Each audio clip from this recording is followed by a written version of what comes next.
Hello, I'm Joan Landis. Happy to be with you again. So another really important aspect to keep in mind as we're trying to get out of that downward spiral is to connect with nature. It's an interesting thing that as nations become more and more industrialized and westernized, that the rates of depression go up.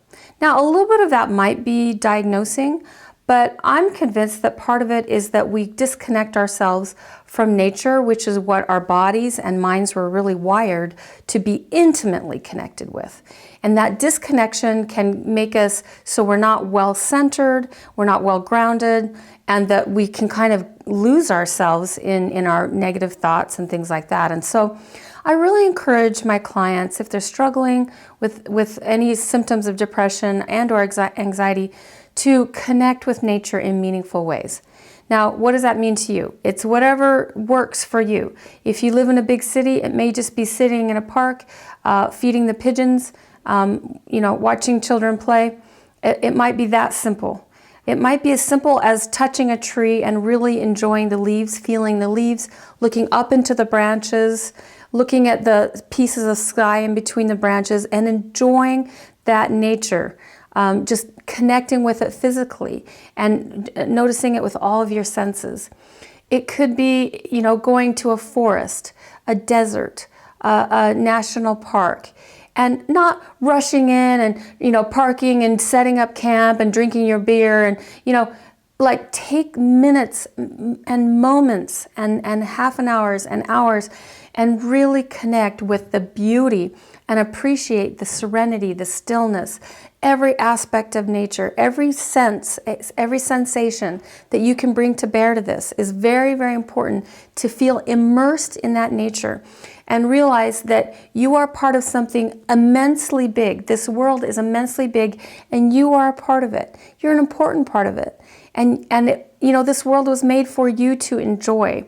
And so really enjoy it. And take that time. It can be a beautiful time of meditation, of thoughtfulness. Maybe you'll take your journal and you'll have thoughts come to you because you can take a break from the hustle and bustle of normal life and write your thoughts. Maybe you'll have, thoughts strike you about how to solve your problems or how to lift yourself a little bit from the distress that you're in.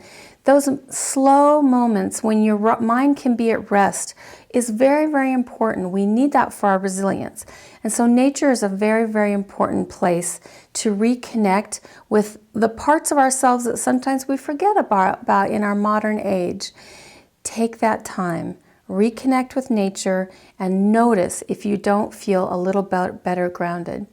Another thing that a lot of my friends feel is really therapeutic is getting their hands in dirt. Okay, so a flower garden, a vegetable garden, we have a barn with horses, you get your hands in that mucky stuff and you get connected with reality. There's just something really real about soil and plants and animals.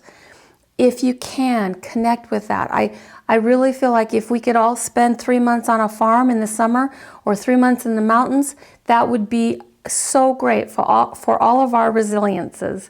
And so any way that you can incorporate that into your day-to-day life, even if it's just potted plants on a windowsill, tomato plants on your patio, connect with nature. Observe how things unfold.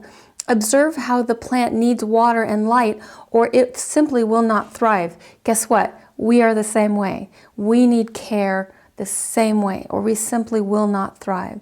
And it helps us to have compassion for ourselves and on these, entities in our world, and to nurture and meet their needs, and that we can allow other things to nurture and meet our needs, including nature, animals, God, and other people.